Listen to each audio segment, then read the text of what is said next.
The living room smelled like sugar and plastic wrap, that sharp sweet mix that comes from too many balloons and a cake opened too early. Streamers drooped from the ceiling fan, brushing the air every time it turned. My son sat cross-legged on the rug, 8 candles already melted into uneven wax puddles, his hands hovering over a pile of brightly wrapped boxes like he was afraid to choose wrong. My name is Madison. I'm 32 years old. My sister stood behind him with a glass in her hand, laughing louder than necessary.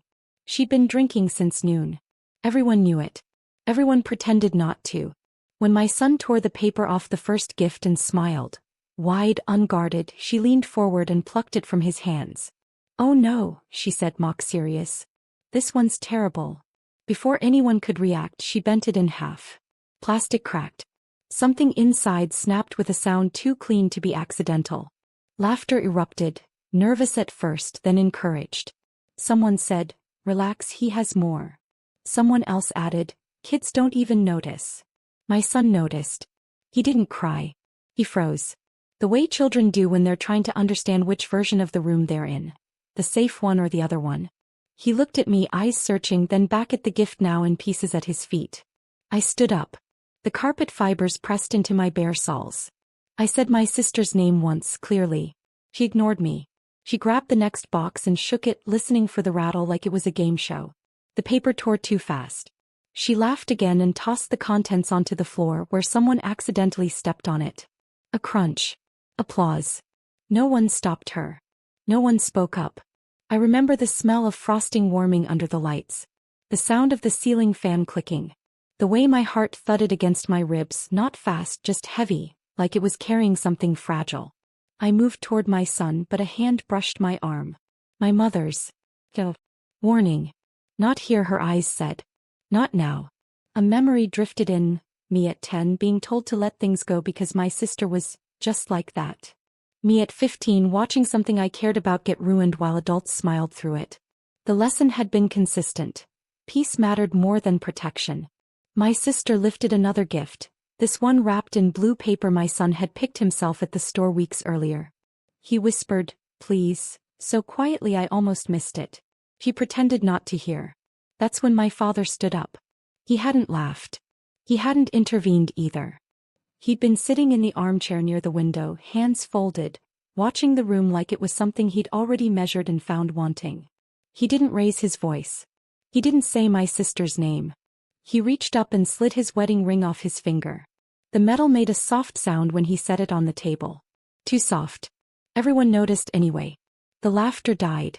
My sister's hands stilled midair. The ceiling fan clicked once and kept turning. My father looked at my mother. Not angry. Not pleading. Tired.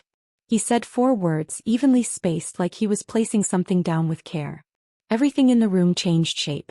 My son scooted closer to my leg. I felt his fingers curl into the fabric of my dress, anchoring. I didn't know yet what those 4 words would cost us, or what they would finally make visible. I only knew that whatever had been allowed to happen here had reached its end. The gifts lay scattered on the rug, broken and unbroken, bright paper torn into strips that looked suddenly childish and small. The cake candles smoked faintly, their flames long gone. And for the first time that day no one laughed.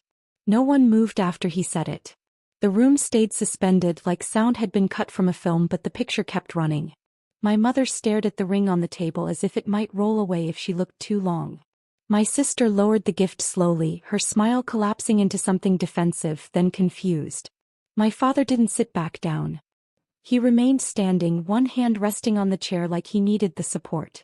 The light from the window caught the empty place on his finger, pale and unmistakable. He didn't explain. He didn't look around for agreement. He let the 4 words stand where they were.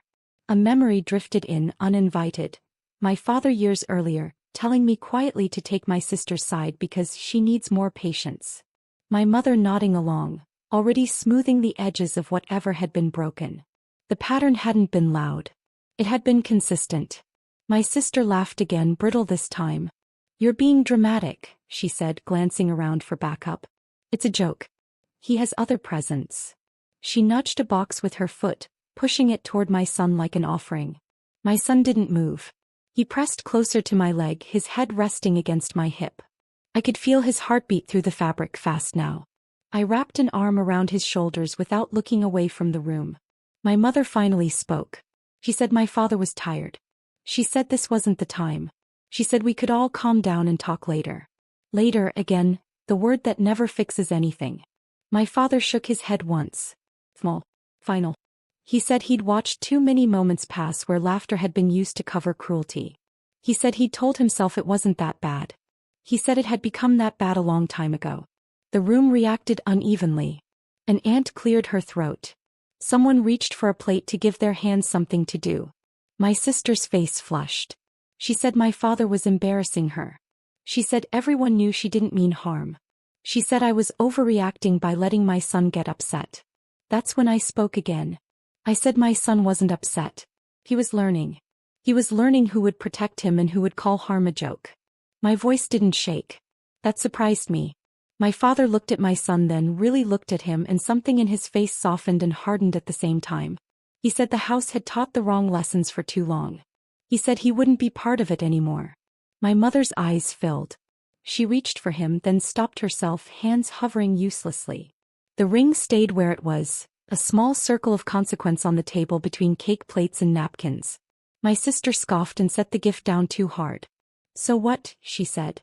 You're choosing this over your family? My father answered without hesitation. He said he was choosing the child who didn't have the power to leave. Silence followed, deeper than before. It pressed in on all of us, rearranging the furniture of the room. The streamers brushed the ceiling fan again. The frosting smell turned cloying.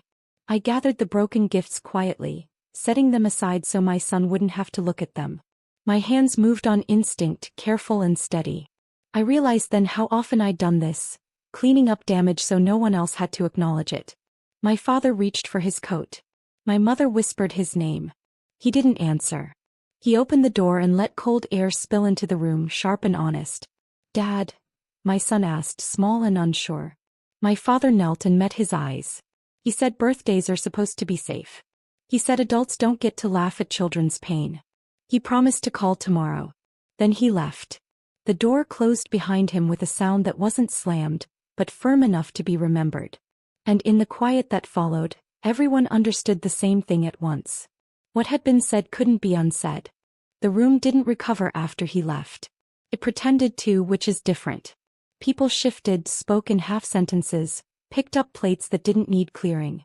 My mother busied herself in the kitchen, running water that wasn't dirty, wiping counters that were already clean. My sister sat down hard on the couch, glass clinking against the coffee table, her face tight with something that looked like embarrassment dressed up as anger. This is ridiculous, she said to no one in particular. He always does this. Makes everything dramatic. No one laughed this time. I crouched beside my son and asked if he wanted to go to his room. He nodded without speaking. I carried the broken pieces with us. The snapped toy, the bent packaging, because leaving them behind felt like another kind of erasure. His room smelled like clean sheets and crayons. I set the pieces on the dresser and sat with him until his breathing slowed. Down the hall, voices rose and fell. My sister accused me of turning everyone against her. My mother said we needed to be careful. Careful of what, she didn't say. My aunt suggested we finish the cake. The ceiling fan kept clicking, faithful to its rhythm, as if consistency alone could restore order. A memory drifted in while I sat there. Me at 11 holding something broken in my hands, being told it wasn't worth making a fuss. I remembered learning how to swallow words so the room could stay comfortable. The lesson had worked for decades. I had just failed a child. When I returned to the living room, the ring was still on the table. No one had touched it. It sat between napkins and crumbs like a punctuation mark no one knew how to read. My mother glanced at it and looked away. My sister stood and announced she was leaving. She said she didn't need to be judged. She said people were too sensitive. She said she'd apologize later when everyone calmed down. Later again. She grabbed her coat and stepped around the ring without looking at it. At the door she turned to me. "You happy now?" she asked. The question was sharp, practiced, meant to hook. I thought about the blue wrapping paper my son had picked. About the quiet please no one had answered. About the way laughter can bruise. "I'm focused on my kid," I said. "You should try that sometime." She scoffed and left. The house exhaled. Chairs scraped.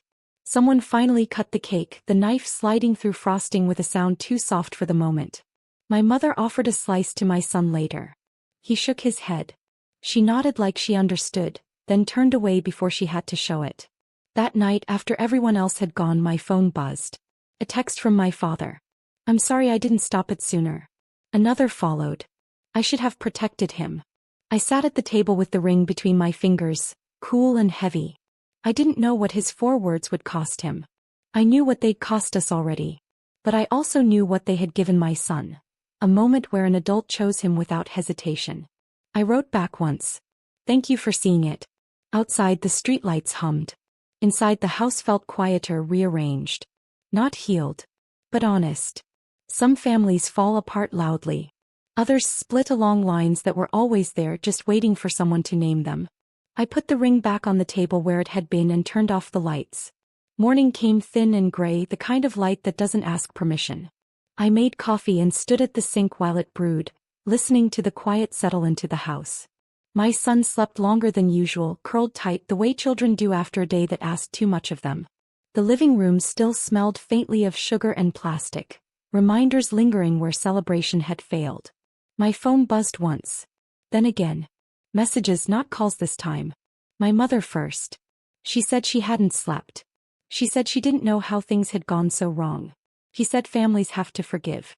Forgiveness, offered early, often arrives to protect the person who didn't get hurt. My sister sent nothing. An hour later, my father knocked. Not loud.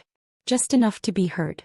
When I opened the door, he looked older than he had the night before, the lines around his mouth deeper, his eyes clearer. He didn't come in right away. He asked if it was okay. I nodded. We sat at the table where the ring still lay, unmoved.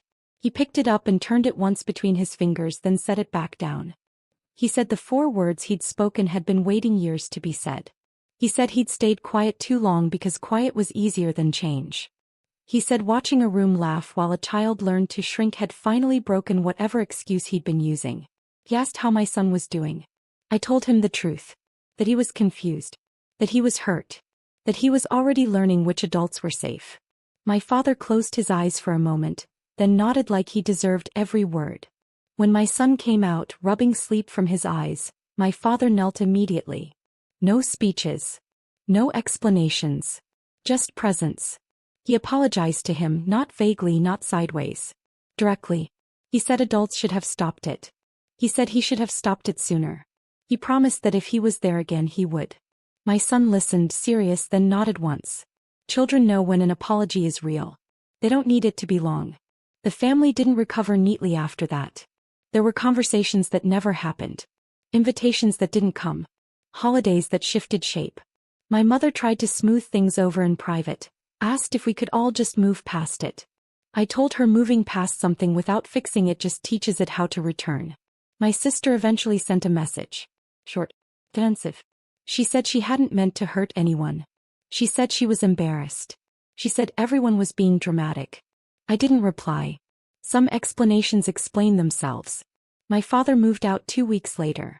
Not loudly. Not publicly. He told my mother he needed distance from the patterns he'd helped maintain. He told her he was choosing differently now. He didn't ask me to mediate. He didn't ask my son to be patient. He made the choice himself. If you've ever watched a child realize the room won't protect them, you know how fast something inside you hardens. Some families don't change until someone finally chooses the smallest person in the room. Life didn't become easier. It became clearer. Birthdays grew quieter, safer. Fewer people, more care. My son learned that laughter should never come at his expense. He learned that broken things aren't jokes.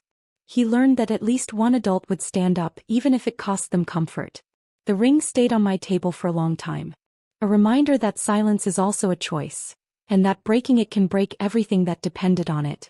I didn't save my family that day. I saved my child. Some silence ends everything.